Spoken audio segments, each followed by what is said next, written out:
এই বিষয়ে সেনাপ্রধানের দৃঢ় অবস্থান রাষ্ট্রের জন্য বিশেষভাবে তাৎপর্যপূর্ণ হয় বলে আওয়ামী লীগ স্বতন্ত্র নির্বাচন করার পরিকল্পনা করছে।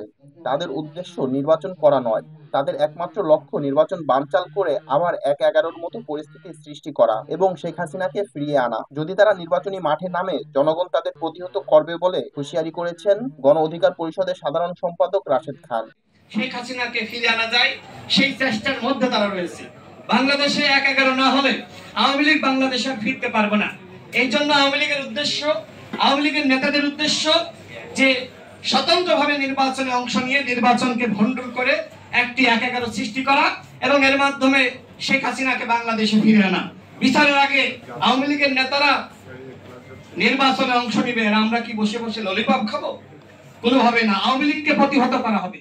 জাতীয় প্রেস ক্লাবের তোফাজ্জল হোসেন মানিক মিয়া হলে আয়োজিত নির্বাচনে সুষ্ঠু ভোট নিশ্চিতকরণে সশস্ত্র বাহিনীর ভূমিকা, সম্ভাবনা ও করণীয় শীর্ষক সেমিনারে তিনি একথা বলেন। উপমহাদেশে নির্বাচনী সময়ে যেভাবে ভোটার ইন্টিমিডেশন, ছলচাতুরি। সেমিনারের প্রধান বক্তার বক্তব্যে অবসরপ্রাপ্ত ব্রিগেডিয়ার জেনারেল মোহাম্মদ রোকন উদ্দিন বলেন, অতীতের অভিজ্ঞতায় দেখা গেছে ভোট কারচুপি ও সহিংসতায় দলীয় প্রশাসনই মূল ভূমিকা রাখে। তাই সুষ্ঠু নির্বাচনের জন্য সশস্ত্র বাহিনীকে পূর্ণ ম্যাজিস্ট্রেসি ক্ষমতা দিয়ে মাঠে নামানো জরুরি।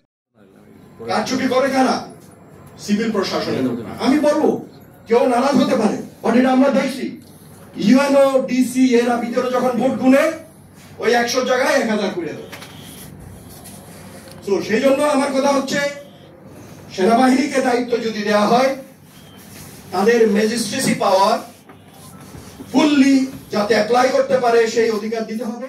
সংগঠনের প্রেসিডেন্ট অবসরপ্রাপ্ত লেফটেন্যান্ট সাইফুল খান সাইফের সভাপতিত্বে অনুষ্ঠিত সেমিনারে আরো উপস্থিত ছিলেন আমজনতা পার্টির সদস্য সচিব ফাতেমা তাসলিম রাধা এবং সবুজ আন্দোলনের সভাপতি কাজী রেজাউল করিম সহ বিভিন্ন রাজনৈতিক দলের নেতারা।